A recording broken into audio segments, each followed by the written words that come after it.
listos. Baja la música, por favor.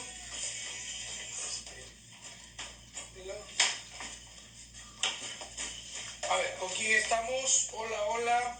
Luisa Guich Scarsi, que ya es alumna de nuestra escuela y que ha tomado muchos cursos con nosotros. Gracias, Luisa, por esa confianza. Gracias, porque personas como tú es quien les han ido pasando la voz a mucha gente que de repente no nos conoce y que han encontrado en el Dulce Hecho Arte un modelo de escuela en la que se aprende con técnica, con fundamento y lo más importante, con mucha pasión. Gracias, Luisa. Verónica Tamariz está con nosotros también. Alisten lápiz, papel para hablar un poco de veganos, de pastelería vegana, cómo funcionan los ingredientes y sobre todo cómo funciona la química de los ingredientes en las fórmulas.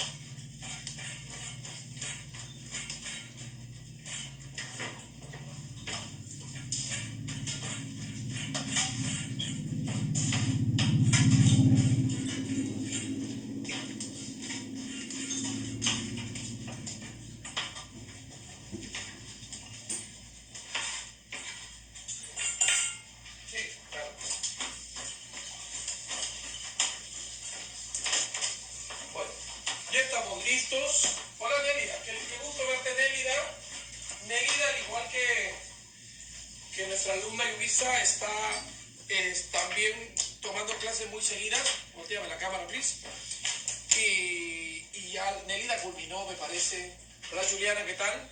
Culminó 2 módulos de pastelería saludable hecho con nosotros, pastelería saludable y con equilibrio. Mucho la relaciona con la pastelería diabética, tiene mucha relación.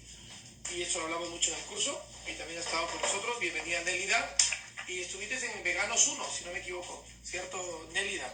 ¿Qué tal? Cuéntanos, Nélida, un poquito, ¿qué tal te fue con el Veganos 1? Aquí estamos, ¿has practicado algo? ¿Has hecho algo para más o menos tener una idea? ¿Qué tanto te sirvió la clase? Lubitsa, gracias a usted, profesor, también por su clase. Nos dice, usted ha evolucionado mucho y está ayudando a ver las recetas no profesionalmente aquí en Perú. Es la idea de cada uno de los pasteleros, yo creo de todas las profesiones, ¿no? Nutrición, ingeniería, todo lo que querramos, que amamos con pasión. Toda carrera debe evolucionar. Si no, imagínense, nos quedaríamos como cuando inventaron el suspiro limeña y el turrón Doña Pepa del siglo XVI a puerta del siglo XVII. Entonces, en el camino hay que leer mucho, hay que informarse, hay que practicar también, porque no solamente basta con leer y poner en práctica. Prueba, error y ver si funciona o no. Nélida nos dice que está poniendo en práctica todo y está produciendo, y eso me hace feliz. Bienvenidas y bienvenidos. Este libro me gustó cuando lo leí. Es de un médico peruano, Nimer Simeón y Ruth Parra. Si lo pueden conseguir, seguro que este peruano lo van a poder encontrar.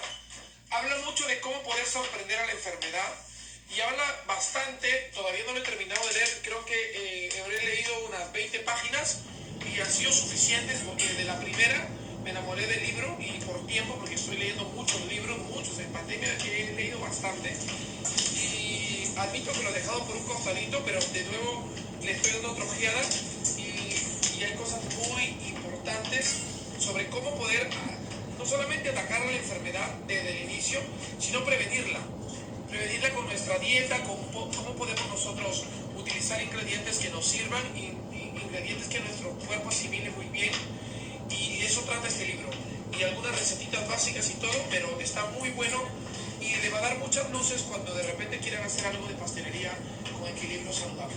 Lo recomiendo. El otro que me encanta, bueno, siempre lo recomiendo, este libro de hoy.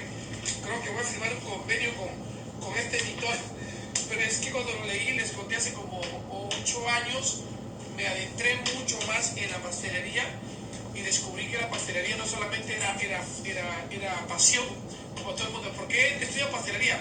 Porque es mi pasión, porque tengo el don. Sí, eso es cierto, pero es el 20%. El otro está aquí en la física, en la química, en la ciencia y en las matemáticas. Pero está ahí. Y todo indica aquí las moléculas de la pastelería, donde aprendes reacción por reacción del agua, de los carbohidratos, de las proteínas, de los almidones, de los azúcares, de los gases, etcétera. Porque si no, ¿cómo yo corrijo y sé qué está pasando con este postre? ¿Por qué se me baja? ¿Por qué no crece? ¿Por qué se rompe la emulsión? ¿Por qué se desgasifica? ¿Por qué precipita la caseína? ¿Por qué carameliza el azúcar? ¿Cómo se activan los almidones?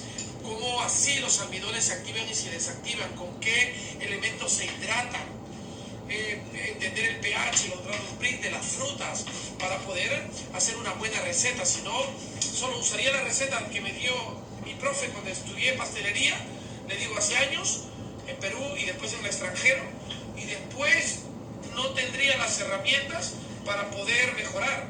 Entonces, si tú quieres encontrar herramientas, siempre voy a decir, lee libros acordes a tu profesión. Este es bueno, La ciencia de la pastelería, y el autor es Darío Berzanini. Arrancamos Pastelería Vegana. Bienvenidas y bienvenidos todos. Faltan más alumnos, pero bueno, ya estamos los que estamos aquí. La hora es la hora, debemos estar 3 horas máximo con ustedes, 3 horas 10 minutos, porque normalmente son 3, pero a veces me extiendo hasta 4 y hasta 5. He llegado hasta 5 horas y media una vez. Con mucho cariño lo hacemos, pero hoy sí no se puede porque tengo el live a las 7 en Instagram con Historia del Ciervo, que es un pastelero muy reconocido colombiano, que hace unas obras divinas, bellísimas obras de arte, él es diseñador gráfico, pastelero, y la verdad que vale la pena escucharlo. Listo, saludos Verónica Tamaris. El segundo libro, Darío Berzanini. No estoy seguro si es español. Sí, es español. Darío Berzanini, es súper bueno, súper bueno. Bueno, empezamos. Para quien no estuvo en el primer módulo de pastelería vegana, hay muchos que intolerantes a la lactosa, y estas recetas son precisas y se puede ir caminando de acuerdo al aprendido, correcto, de acuerdo al aprendido de la frase, porque muchas veces la gente dice, ¿y esto lo puedo hacer para los celíacos? ¿Y esto lo puedo hacer para los intolerantes al huevo? Siempre digo, depende qué tipo de público apuntas, mucho, y depende cuánto conocimiento puedes saber de la celiaquía, ¿no? Si no, ¿para qué meterme en un lío gordo? Ahorita nosotros estamos ya terminando el último capítulo de pastelería vegana, de celíaca, y esperamos que para septiembre sacar un buen curso, pero todavía estamos en el camino. Yo sigo tomando el curso en Europa de pastelería celíaca, espero terminarlo pronto y después adaptar las recetas a Perú, hacer desarrollo, crear mis propias recetas también, hacer un mix y dar el curso. Entonces estamos en el camino. Hoy hablaremos de veganos.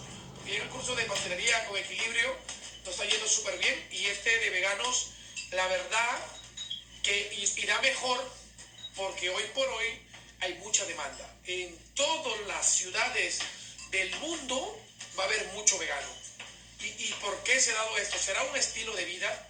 ¿Será por dieta? ¿Por un tema de salud? Bueno, sea lo que fuese, por un estilo de vida, por una dieta, por cuidar la salud, yo creo que todo esto está basado en un principio que para mí representa el derecho a la vida, a la libertad sobre todo, porque sí que los veganos tienen muy marcados esta filosofía en la que no se puede consumir nada de producto o de explotación animal, obviamente por el hecho de que así como nosotros pedimos que nos respeten la vida como seres humanos, ellos también creen que es muy importante, yo creo hasta cierta parte importante, es discutible, que también debemos considerar esa opinión, que es válida, el respeto a la vida animal, ¿no? Como nuestras mascotas, que también las queremos, son parte de nuestra familia.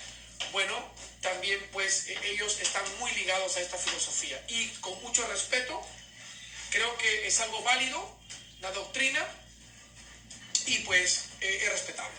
Hay democracia, yo no soy vegano, no podría, creo, porque me encanta la carne, para las parrillas y todo, pero sí entiendo al vegano, entiendo su forma de pensar y su estilo de vida. Conozco a muchos veganos amigos míos, mi profe es vegano, por ejemplo, Tony Rodríguez, de Lujuria Vegana en España, de quien he aprendido un montón, y agradezco a Tony Rodríguez lo que me ha enseñado. Lo conocí en Europa y ahora virtualmente también, que es un capo en pastelería vegana, y la cual he aprendido una barbaridad, para que más o menos sepan quiénes son mis referentes en pastelería. Después de Spain Sucra también, que hace estilo de pastelería con equilibrio. Ahora, yendo al tema de hoy y de lo que hablaremos hoy, es de cómo poder hacer una receta en la que los bizcochos o las masas sean tiernas, sean suaves, sean estables. Porque muchas veces es que cuando uno hace una receta, hola Alondra, ¿qué tal? Alondra nos dice, soy vegana y eso es lo que le llamó la atención de este curso.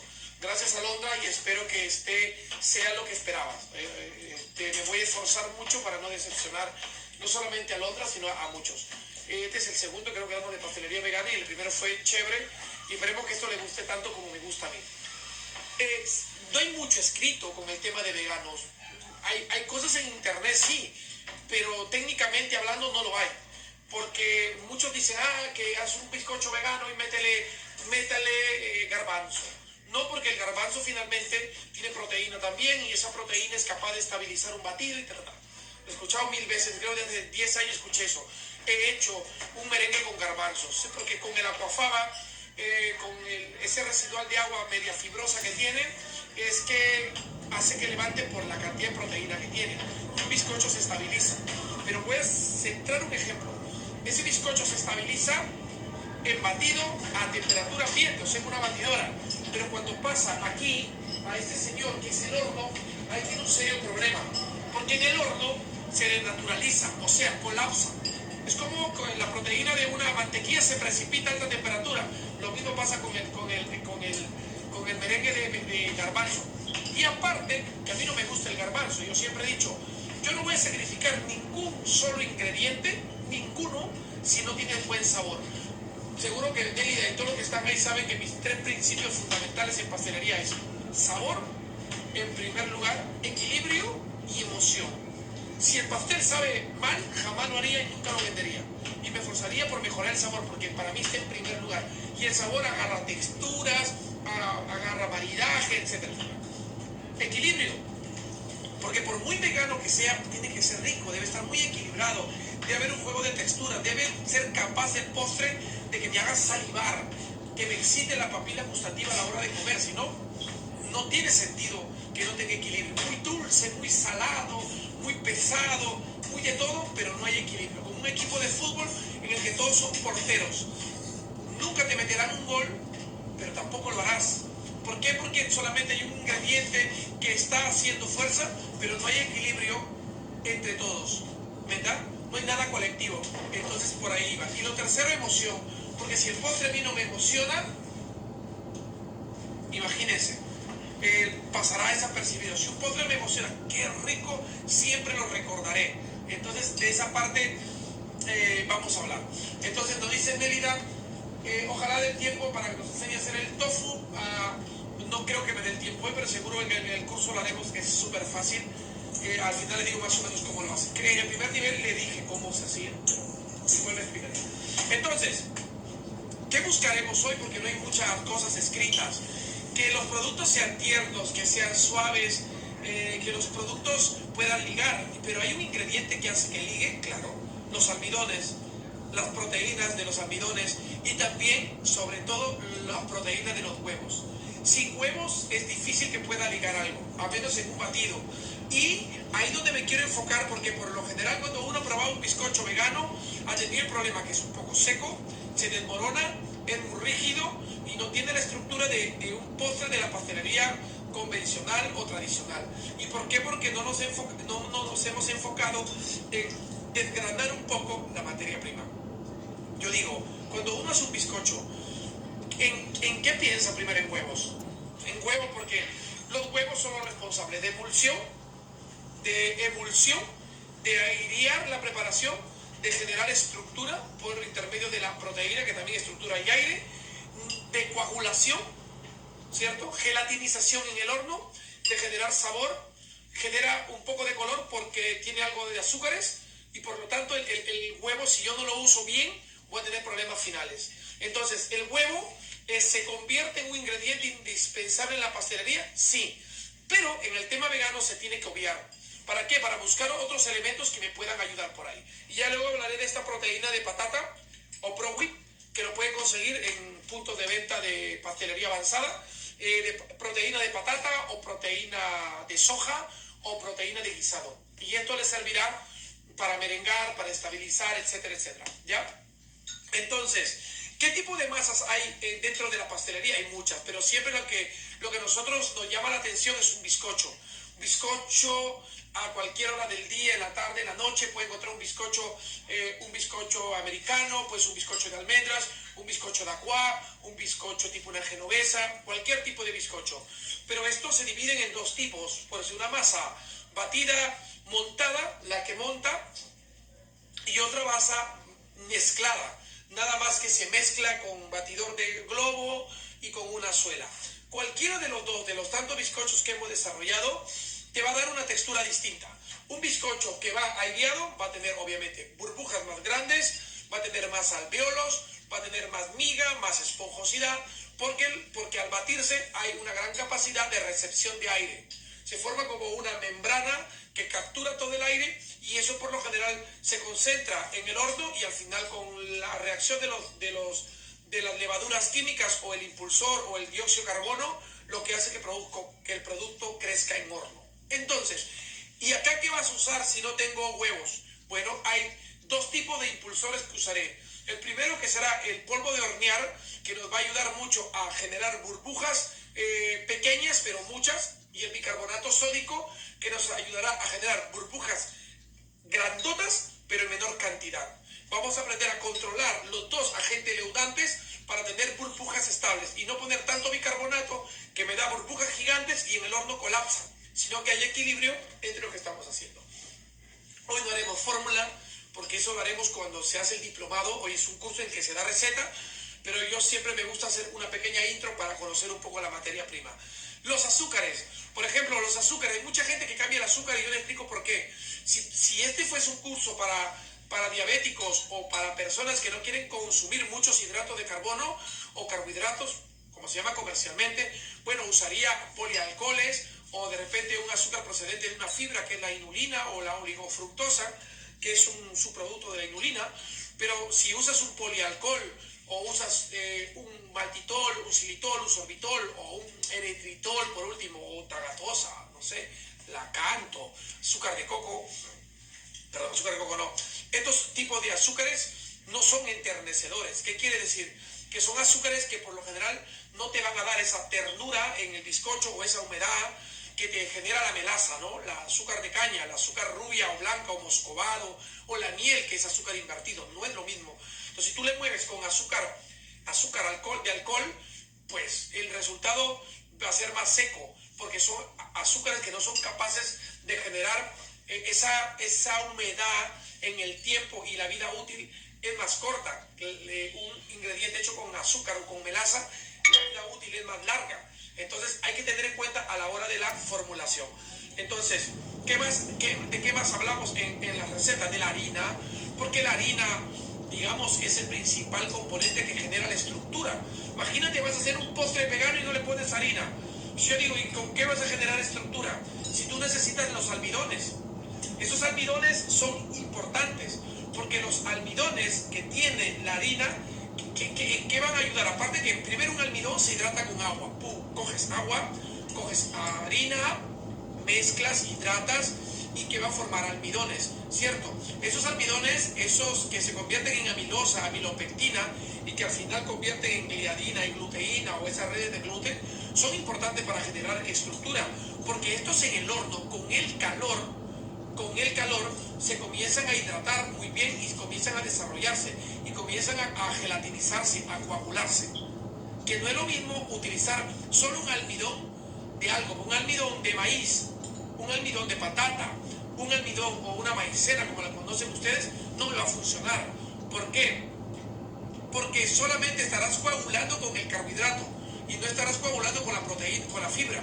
Entonces es importante saber qué tipo de harina usaremos. Yo recomiendo una harina para pastelería, que es la harina tipo 4 ceros, que es la harina floja, que la usa todo el mundo. Y si quieres cortarle un poco almidón, le pones un poquito de maicena y ya está. Y tienes una harina que va a estar muy bien balanceada. No usen harina de pan, harina de 4 ceros, de 3 ceros, a no ser que estén haciendo panes o pizzas, porque si no el problema va a ser que, pues como son harinas que tienen mucha cantidad de proteína, ¿cierto? ¿Qué va a suceder? Va a absorber mucha agua. Acuérdense que las proteínas y las fibras sobre todo las fibras, captan un montón de agua, porque son como cadenas largas que se van creciendo. Y cuando captan mucha agua, ¿qué va a pasar con el bizcocho? Se va a secar, va a resecarlo todo. Por eso que yo recomiendo siempre para pastelería una harina que tenga entre 7 y 9% de proteína. Y para la panadería una harina que tenga entre el 9 al 11% de proteína. Eso es importante saberlo, porque a la hora que vamos a trabajar, de repente usamos la harina incorrecta y dices, oye, la receta del chef no funcionó. Entonces hay que preguntarnos qué tipo de insumo compré. Eso es básico y hay que aprender a interpretar también lo que está en el costal, cuando compramos, leer y anotar todo eso.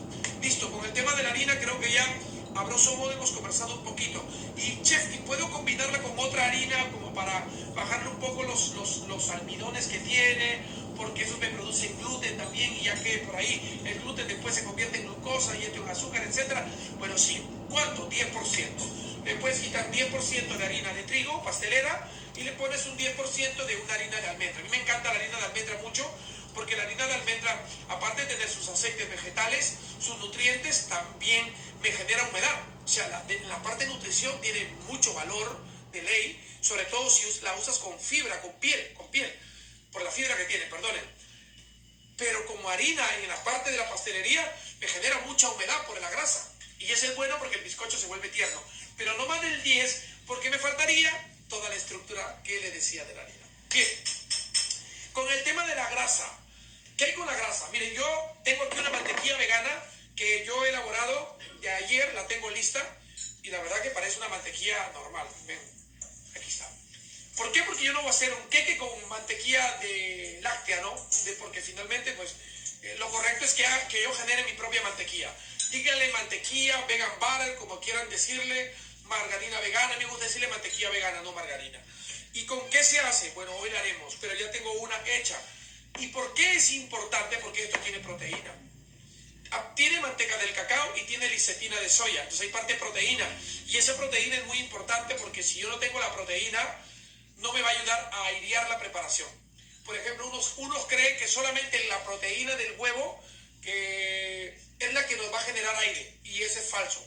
La proteína del huevo te ayuda mucho, sí, por supuesto, obviamente por la cantidad de proteína que hay en la yema, pero la mantequilla también. Cuando tú bates mantequilla con azúcar, la mantequilla tiene esa proteína, y esa proteína es la responsable de generar la mayor cantidad de aire posible. Si no, ¿cómo se explica que los queques crecen?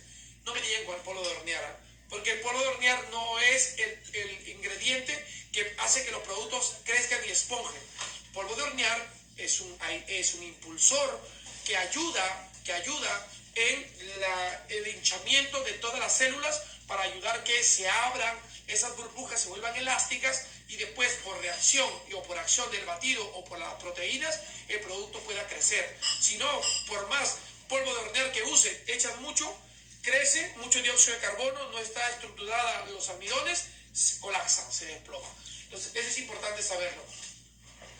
La harina floca que indica la receta es la que conocemos, sí, como sin preparar, correcto.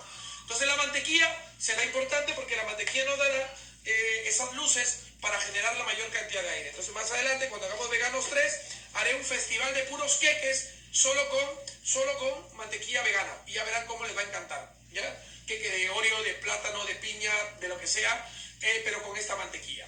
Y hablaremos mucho de emulsión.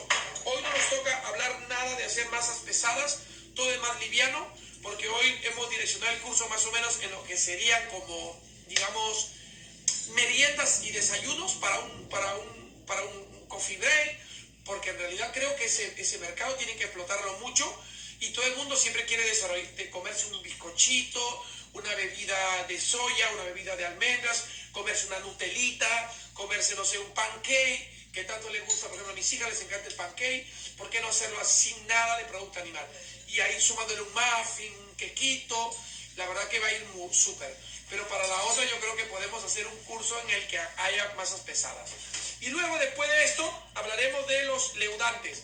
Y digo los leudantes porque como acá no hay huevo, necesitamos un elemento que ayude a airear, que ayude a generar la mayor cantidad de aire.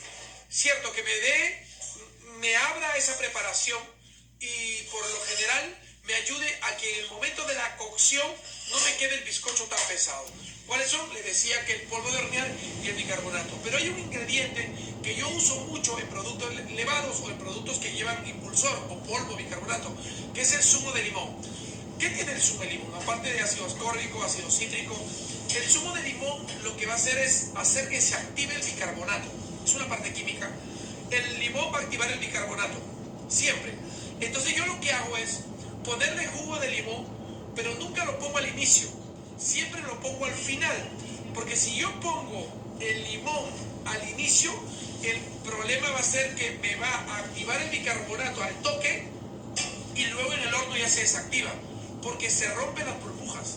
Entonces, oye, yo estuve haciendo así, yo vi, mezcla el limón con el bicarbonato. No, prefiero que el limón sea solo, que se eche al final de la mezcla y luego que lo muevas con una lengua, con una espátula, no lo muevas con un batidor de globo. Ese es otro tips que ahora veremos, para que no se mezcle con el bicarbonato y no rompa las burbujas, porque esas burbujas se tienen que romper en el horno cuando los almidones, las fibras de las harinas y las proteínas se hayan coagulado o gelatinizado.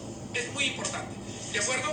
Ahora, otro tipcito de que me olvide, que los azúcares, cuando usted los utilice para esta mezcla, al menos para una mezcla donde solamente vamos a unir, mezclar, recomiendo que el azúcar lo diluya en agua o lo mezcle con los secos. No vaya a batirlo con todo y mantequilla, porque generalmente no se va a integrar al 100%. Entonces esos dos tips ténganlos siempre presentes para poder trabajar bien la fórmula ahorita y a la hora que preparemos nos vaya súper.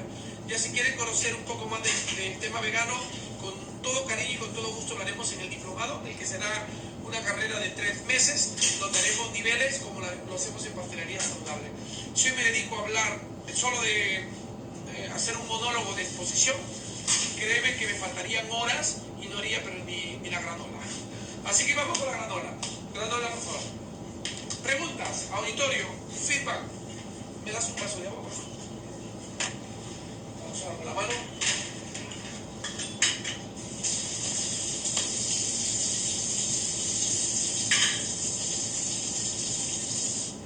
Y bueno, y ahora sí, esperando algunas preguntas que tengan.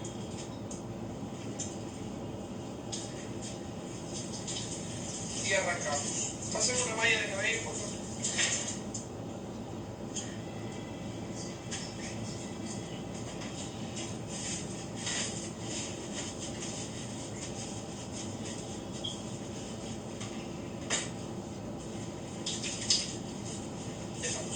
Arrancamos una mallita.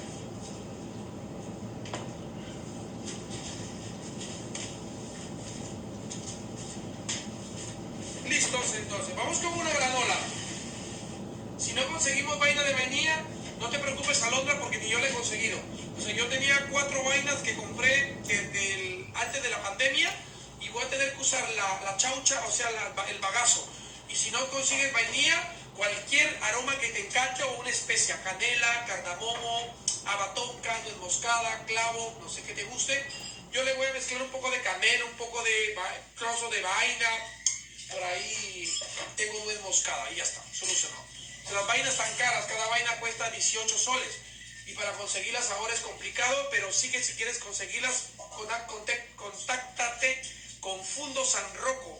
Ellos están aquí en 2 de mayo en San Isidro y ellos siembran la vaina en un valle en el Fundo San Rocco por Pichanaki, por la Merced. Y es interesante porque la vaina de la vainilla sabe que se poliniza con el tema de la orquídea cateleya y es complicado obtenerla, y siempre la hemos importado de la India o de Centroamérica, sobre todo de México, etcétera.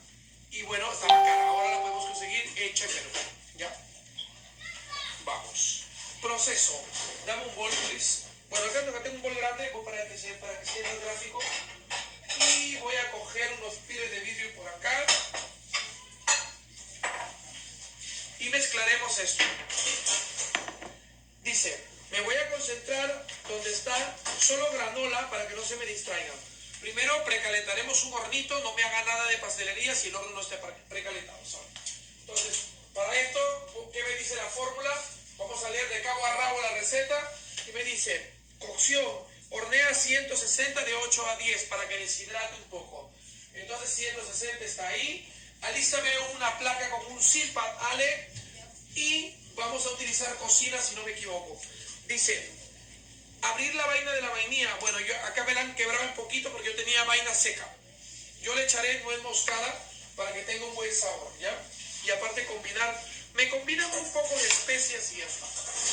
Tengo aquí, nuez, dame un poquito de canelita.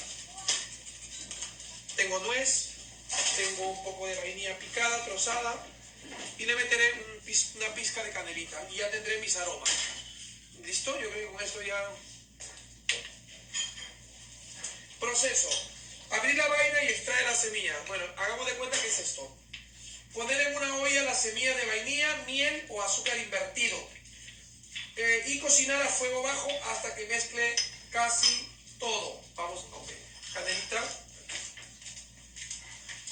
Ya está. O la dejo por acá, ¿eh? Okay. Dame la cocina, por favor. Vamos a poner la miel, esta es la miel, o azúcar invertida. La miel, azúcar invertida a fuego bajo hasta que